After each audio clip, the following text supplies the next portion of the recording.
पुष्पा पुष्पा मतलब ब्रांड। শান্তি নেই পুষ্পার। পুষ্পা 2 এর প্রিমিয়ারে পদপিষ্টের ঘটনায় গ্রেফতার করা হয় দক্ষিণী তারকাকে। গ্রেফতারের পর জামিন। তবে এবার আল্লু অর্জুনের বাড়ির সামনে বিক্ষোভ, ছোড়া হলো পাথর। হায়দ্রাবাদে অভিনেতা জুবিলি হিলসের বাড়ির সামনে হামলার ভিডিও ভাইরাল সোশ্যাল মিডিয়ায়। पुष्पा পুষ্পা मतलब ব্র্যান্ড। বহু প্রতীক্ষার পর মুক্তি পেয়েছে আল্লু অর্জুন অভিনীত পুষ্পা দ্য রুল। মুক্তি পাওয়া ছবিটি একের পর এক রেকর্ড গড়েই যাচ্ছে। সিনেমা মুক্তির দিন দেখতে গিয়ে এক নারী পদপৃষ্ট হয়ে মারা যান, আহত হন তার ছেলে, যার ফলশ্রুতিতে গ্রেফতার পর্যন্ত হতে হয়েছে আল্লু অর্জুনকে। এদিকে রোববার আল্লু অর্জুনের হায়দ্রাবাদের বাসভবনের সামনে বিক্ষোভে নেমেছে একদল মানুষ। চিকিৎসাধীন কিশোরের বিচারের দাবিতে ব্যানার পোস্টার নিয়ে জড়ো হন। সেই সাথে 1 কোটি টাকার ক্ষতিপূরণ ও দাবি করেন তারা। পরিস্থিতি এমনই যে দক্ষিণী অভিনেতার সঙ্গে জড়িয়ে গিয়েছে রাজনৈতিক বিতণ্ডাও। আলুর হায়দ্রাবাদের জুবিলি হাউসের বাড়িতে বিক্ষোভের সময় একদল মানুষ পাথর ছুঁড়ছেন বলে অভিযোগ করা হয়েছে।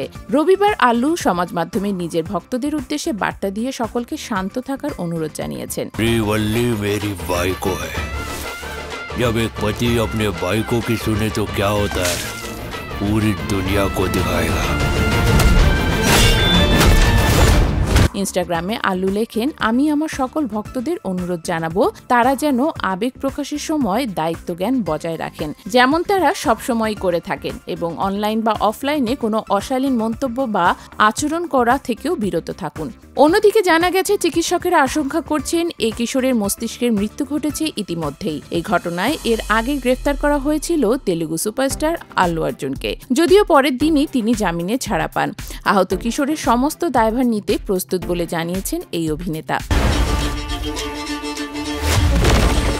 গত শনিবার আল্লু দাবি করেন ওই ঘটনা নিয়ে একাধিক ভুল খবর ছড়িয়েছে। বিষয়টিকে অপমানজনক বলেও উল্লেখ করেছেন আল্লু। তার কথায় বহু ভুল খবর চারদিকে ছড়াচ্ছে। কোনো বিভাগ বা রাজনীতিক আমি কাউকে দোষ দিতে চাই না, কিন্তু এটা অপমানজনক। মনে হচ্ছে যেন চরিত্র হরণ করা হচ্ছে।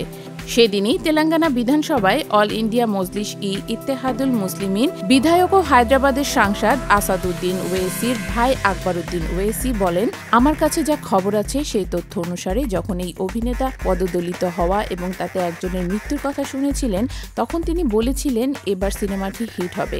এরপর থেকে উত্তেজনা আরও বেড়েছে। রবিবার দুপুর থেকে একটি ভিডিও সামাজিক যোগাযোগ মাধ্যমে ছড়িয়ে পড়েছে। সেখানে দেখা গিয়েছে আল্লুর বাসভবনের সামনে বিক্ষোভ দেখাচ্ছেন একদল মানুষ।